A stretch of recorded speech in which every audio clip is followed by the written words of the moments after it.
नमस्कार, मैं हूं आपके साथ विभा उपाध्याय और इस वक्त की सबसे बड़ी खबर, झारखंड की बेटियों ने अपना दम दिखाया है। जूनियर महिला हॉकी चैंपियनशिप के फाइनल में झारखंड की बेटियां पहुंच चुकी हैं। सेमीफाइनल में महाराष्ट्र की टीम को हराया है। महाराष्ट्र को 3-1 के गोल से झारखंड की बेटियों ने हराया और फाइनल में अपनी जगह पक्की की है। फाइनल में हरियाणा से अब इन झारखंड की बेटियों का मुकाबला होगा।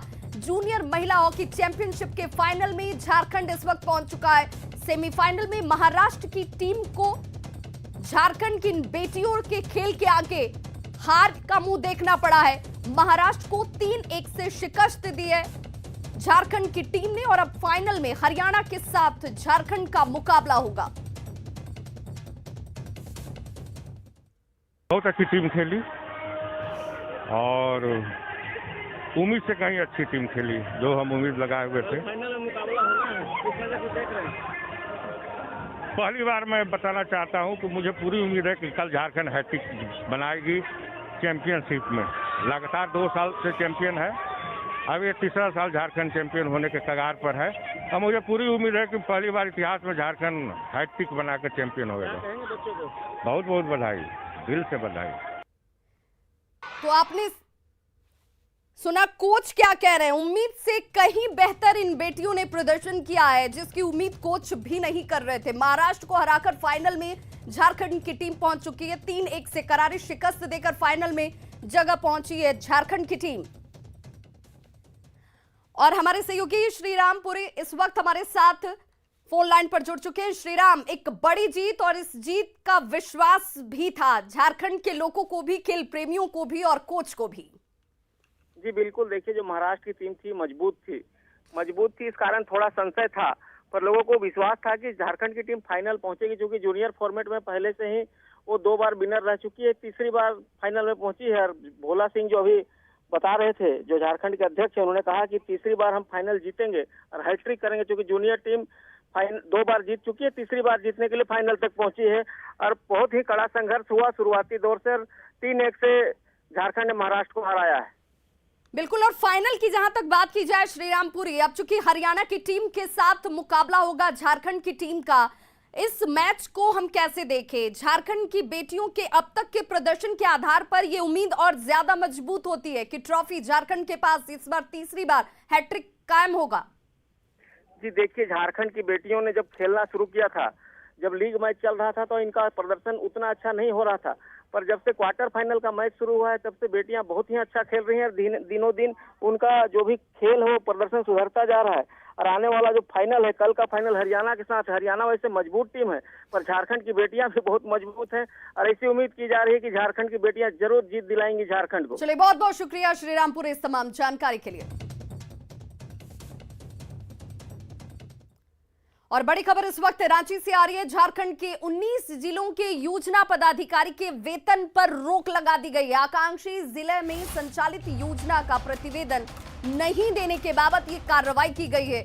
योजना एवं विकास विभाग के सचिव ने राज्य के सभी डीसी को पत्र भेजा है। योजना प्रतिवेदन देने के उपरांत अक्टूबर माह का वेतन निर्गत करने के निर्देश दिए गए हैं। नीति आयोग के द्वारा राज्य के 19 आकांक्षी जिलों में विभिन्न योजनाओं पर राशि खर्च का प्रावधान है।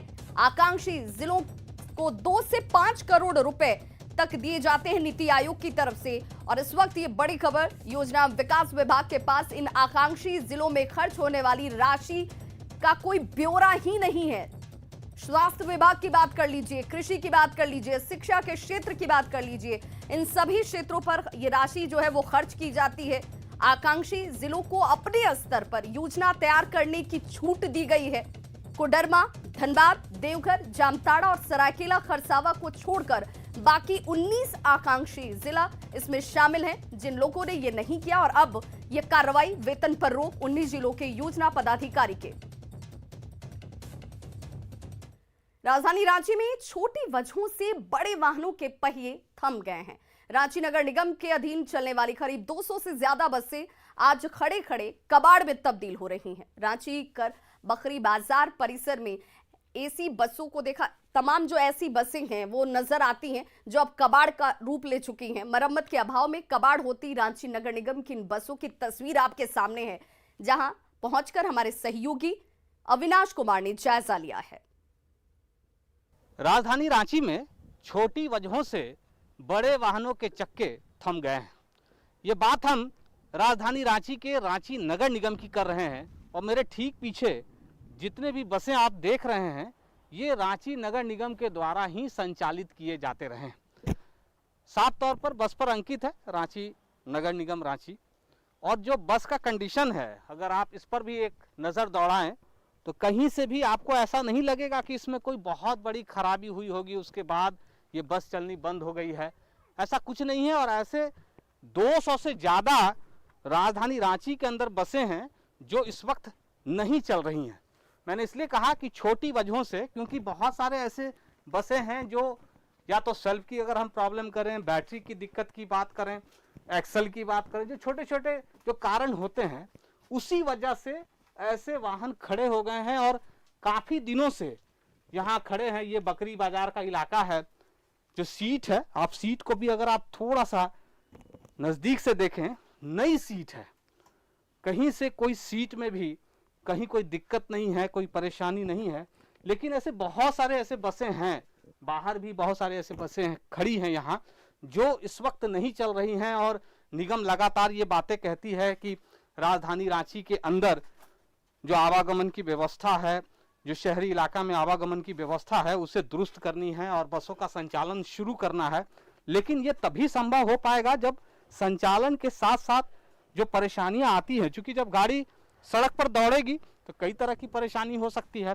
लेकिन अगर उसे दुरुस्त करने के लिए आपके पास फंड ना हो, रेगुलर अगर आप उसकी मरम्मत का कार्य नहीं करा रहे हो, उसे अपडेट नहीं कर रहे हो, तो ऐसे जितने भी बसें हैं वो बार बार आपको राजधानी रांची के अंदर खड़ी नज़र आएंगी। क्योंकि इसके लिए ज़रूरी है कि निगम गंभीर हो, और जब तक निगम गंभीर नहीं होगी ऐसी बसें सिर्फ और सिर्फ खड़ी नज़र आएंगी जो लोगों के लिए सुविधा बढ़ाने के लिए ली गई थी, लेकिन कोई सुविधा नहीं दे पा रही हैं।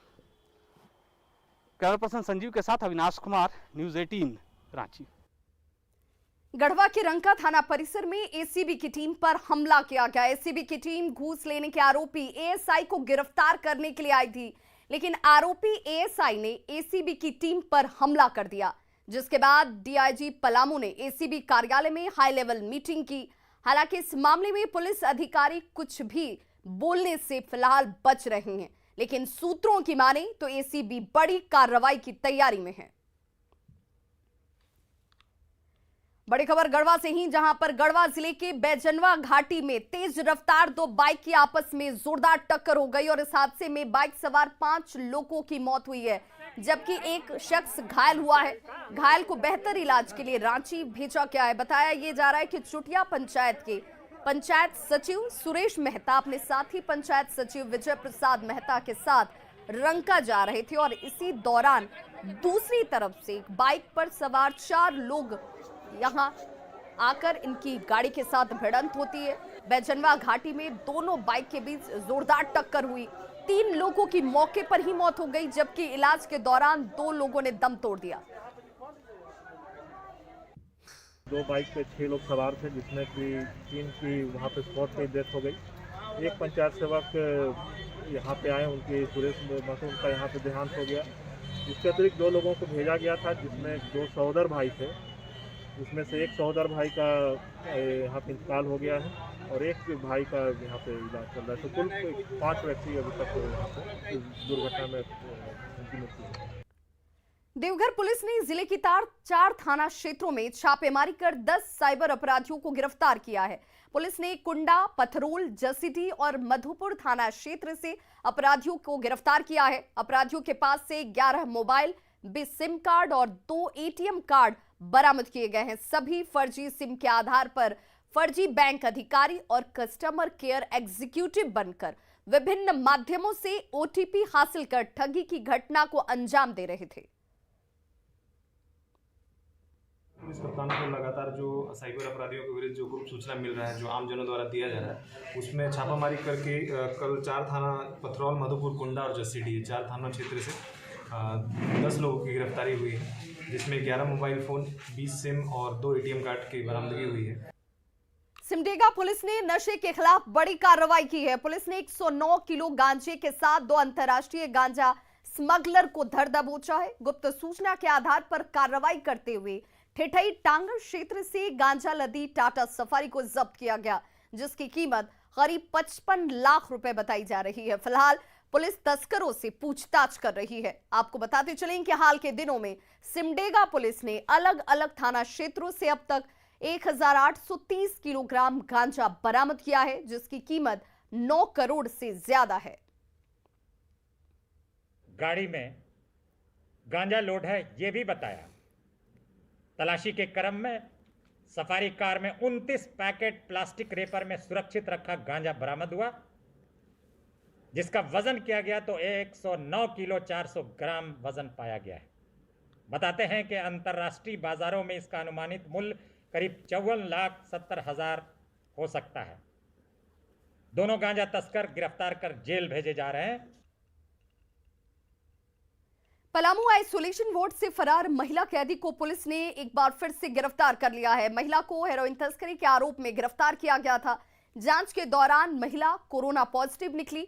महिला को सदर हॉस्पिटल के कोविड वार्ड में रखा गया था, लेकिन आज सुबह 10 बजे पुलिस को चकमा देकर यह महिला यहां से फरार हो गई। पुलिस ने छापेमारी कर महिला को गिरफ्तार कर लिया है। गिरफ्तारी के बाद जब जांच की गई तो महिला की रिपोर्ट नेगेटिव आई। 10 बजे वह महिला कोविड वार्ड से हमारा पहरा में तैनात आरक्षी को चकमा देकर छत से होकर फांद कर भाग गई थी। सूचना मिलते ही हम पूरी टीम के साथ पूरे शहर में जाल की तरफ फैलाए और उसको पता कर रहे थे। इसी बीच में वो 2-2.5 घंटे की मेहनत के बाद वो महिला पकड़ी गई है। खबर छत्तीसगढ़ से, जहां रायपुर के साइंस कॉलेज मैदान में आज से राष्ट्रीय आदिवासी नृत्य महोत्सव की शुरुआत हुई है। इस मौके पर झारखंड के मुख्यमंत्री और मुख्य अतिथि हेमंत सोरेन ने कार्यक्रम का शुभारंभ किया। उद्घाटन के मौके पर हेमंत सोरेन के अलावा छत्तीसगढ़ के सीएम भूपेश बघेल के साथ ही देश के कई राज्यों के साथ साथ विदेश के भी प्रतिनिधि मौजूद रहे। माननीय श्री मोहन मरकाम जी को हम सदर राज्य के अतिथियों के लिए विशेष तौर पर तैयार किया गया है। इस गमछे से स्वागत किया जा रहा है माननीय मुख्य अतिथि महोदय का। तो राष्ट्रीय आदिवासी महोत्सव में मंच पर मुख्य अतिथि झारखंड के मुख्यमंत्री हेमंत सोरेन के साथ ही मुख्यमंत्री भूपेश बघेल आदिवासी संस्कृति में डूबे नजर आए। मंच पर हेमंत सोरेन के साथ सीएम भूपेश बघेल ने मांदर की थाप पर अपना हाथ भी आजमाया। देखिए तस्वीरें आपके सामने है। मुख्यमंत्री भूपेश बघेल, झारखंड के मुख्यमंत्री हेमंत सोरेन के साथ बीके हरिप्रसाद, युगांडा के काउंसलर को गौर सिंह पहनाया गया। ये तस्वीरें आपके सामने इस वक्त। छत्तीसगढ़ की आदिवासी सभ्यता संस्कृति और गौरव, मुझे लग रहा है कि माननीय मुख्यमंत्री जी अपने आप को रोक नहीं पाए हैं।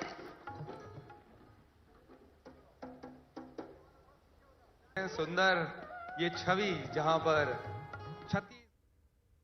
झारखंड की सत्ता में साझेदार कांग्रेस और आरजेडी बिहार में कुशेश्वर स्थान और तारापुर विधानसभा क्षेत्रों में हो रहे उपचुनाव में अलग अलग ताल ठोक रही हैं।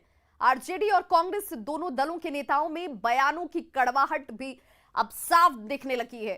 बयानबाजी से आशंका ये जाहिर की जा रही है कि उपचुनाव के बाद दोनों पार्टियों की राह अलग हो सकती है। हालांकि दोनों दलों के नेताओं ने बिहार चुनाव में जारी कड़वाहट का झारखंड में किसी तरह का कोई असर न पड़ने की बात कही है और आशंका जो जाहिर की जा रही है कि इससे हो सकता है कि आने वाले वक्त में झारखंड में ये मनमुटाव ज्यादा खुलकर दिखे, वहां पर भी ये पार्टियां अलग हो जाएं, इससे इनकार किया। आज अगर हमारे वहां के प्रभारी भक्तचरण दास के ऊपर में कोई अगर अभद्रता टिप्पणी करे, हमारे हाईकमान को के ऊपर में जो है मान प्रतिष्ठा का हनन करे, तो ये तो कांग्रेस के कार्यकर्ता नहीं बर्दाश्त करेंगे। उपचुनाव में इस तरह की कोई बातें नहीं है। कभी कभी झारखंड में भी हुआ है कि दोस्ताना संघर्ष हुआ है, इसलिए किसी तरह का कोई सिरजुद नहीं है। एकदम अलायंस है, रहेगा और इसमें कहीं किंतु परंतु नहीं है। दोनों तरफ से बयानबाजी भी हो रही है। लालू यादव जी भी ने कहा जो प्रभारी हैं उनको भी अपमान शब्द, कोई अपमानित शब्द नहीं, उसको लोग विषयांतरित कर दिया, वैसा कोई मामला नहीं है। स्वास्थ्य मंत्री बन्ना गुप्ता ने दिल्ली में केंद्रीय स्वास्थ्य मंत्री से मुलाकात की है, जिसमें उन्होंने झारखंड की जरूरत को लेकर कई मुद्दों पर बातचीत की। बन्ना गुप्ता ने झारखंड के स्वास्थ्य व्यवस्था को और बेहतर करने के लिए अतिरिक्त मदद की मांग की है, जिसमें आशा कार्यकर्ताओं का मानदेय बढ़ाने के साथ ही टीबी और कोविड का टेस्ट एक साथ कराने की मांग की है। स्वास्थ्य के क्षेत्र में झारखंड का बजट बढ़ाने और केंद्रीय अनुदान की राशि में भी बदलाव की मांग की गई।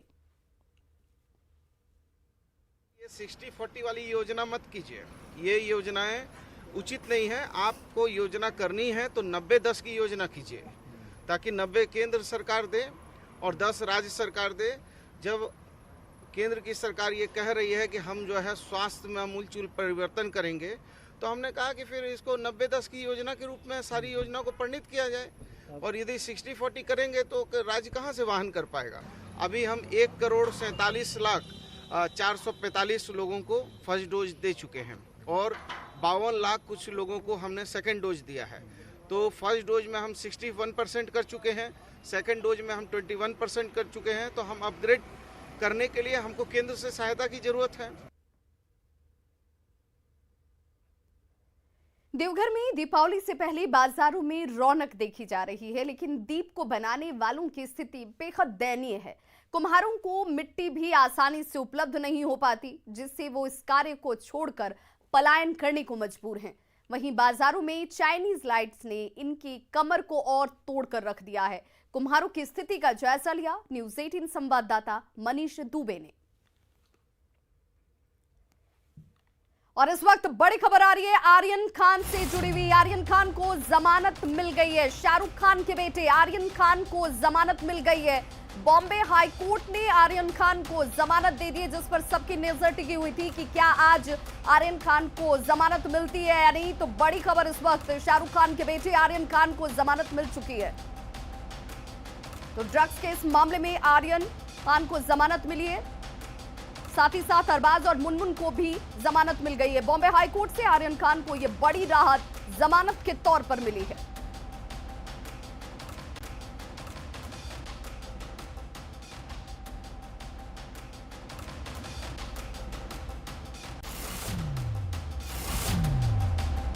तो ड्रग्स के इस मामले में आर्यन खान को जमानत मिल चुकी है, साथ ही साथ अरबाज और मुनमुन को भी राहत मिली है। बॉम्बे हाई कोर्ट से आर्यन खान को जमानत दी गई है, जिस पर सबकी निगाह टिकी हुई थी।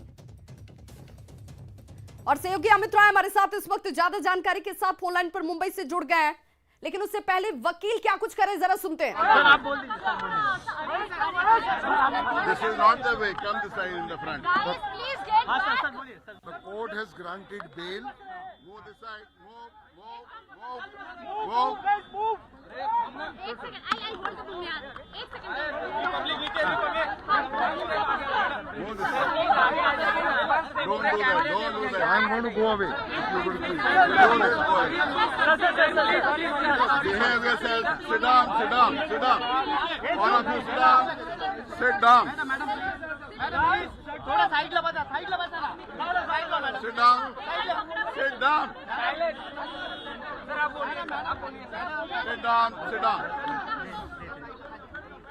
और सहयोगी अमित राय हमारे साथ इस वक्त ज्यादा जानकारी के साथ फोन लाइन पर जुड़ गया। अमित, एक बड़ी राहत आर्यन खान को बॉम्बे हाई कोर्ट से मिली है, जिसकी उम्मीद आर्यन और शाहरुख के साथ साथ तमाम चाहने वाले जो शाहरुख के हैं वो भी लगाकर बैठे थे। देखिए, निश्चित तौर पे तीनों लोगों को जो है बॉम्बे हाई कोर्ट से जो है जमानत मिल चुकी है, क्योंकि बार बार जो है बचाव पक्ष ये कह रहा था कि आर्यन के पास से जो है कोई ड्रग्स नहीं मिला है और उसके बाद उनका मेडिकल भी नहीं कराएगा, जिससे ये पता चले कि उन्होंने ड्रग्स का कंजप्शन किया है। और जिस चैट के आधार पर एनसीबी अपना जो है पक्ष रख रही थी, उस पर यह कहना था कि 24 घंटे तक मोबाइल जो है वो आर्यन के पास मौजूद नहीं था, वो एनसीबी अधिकारियों के पास था। तो कहीं न कहीं उसमें छेड़छाड़ जरूर हुई रहेगी इस पूरे मामले को लेकर। जहां तक सवाल है अरबाज का, तो अरबाज ने भी खुद ही बताया कि 6 ग्राम जो है चरस उसके जूतों में छिपी है। तो ये कोई षड्यंत्र का मामला नहीं लगता है। जो भी एनडीपीएस एक्ट की धारा 29 जो षड्यंत्र को बताती है, तो षड्यंत्र नहीं है। और कहीं न कहीं इनके कोई भी जो ऐसे रिकॉर्ड नहीं है पिछले, जिसको ये दर्शाया जा सके कि ये ड्रग्स के मामले में लिप्त है। वहीं अगर मुनमुन रमेशा की बात किया तो ये भी कहा गया कि उनके पास से भी ड्रग्स नहीं मिला। जो एक और लड़की थी उनके साथ उनके बैग से ड्रग्स मिला है, उनके कमरे से मिला है, लेकिन मुनमुन के पास से जो है कोई ड्रग्स नहीं मिला है। तो सारी चीजों को सुनने के बाद जो है बॉम्बे हाई कोर्ट से आर्यन को जमानत मिल चुकी है। लेकिन एक और चीजें हैं कि आज रात भी शायद आर्यन खान को जेल में ही बितानी पड़ेगी। क्यों? क्योंकि ये ऑर्डर जो है आर्थर रोड जेल अगर 5 बजे के पहले पहुंचता तो शायद 7 साढ़े 7 बजे तक ये तीनों लोग बाहर निकल जाते, लेकिन 5 बजने में सिर्फ 10 मिनट बाकी है। तो कहीं न कहीं आज जो है वो जेल से बाहर नहीं निकलेंगे, कल सुबह ही जो है ये तीनों लोग जेल से बाहर निकलेंगे। चलिए, बहुत बहुत शुक्रिया अमित राय इस तमाम जानकारी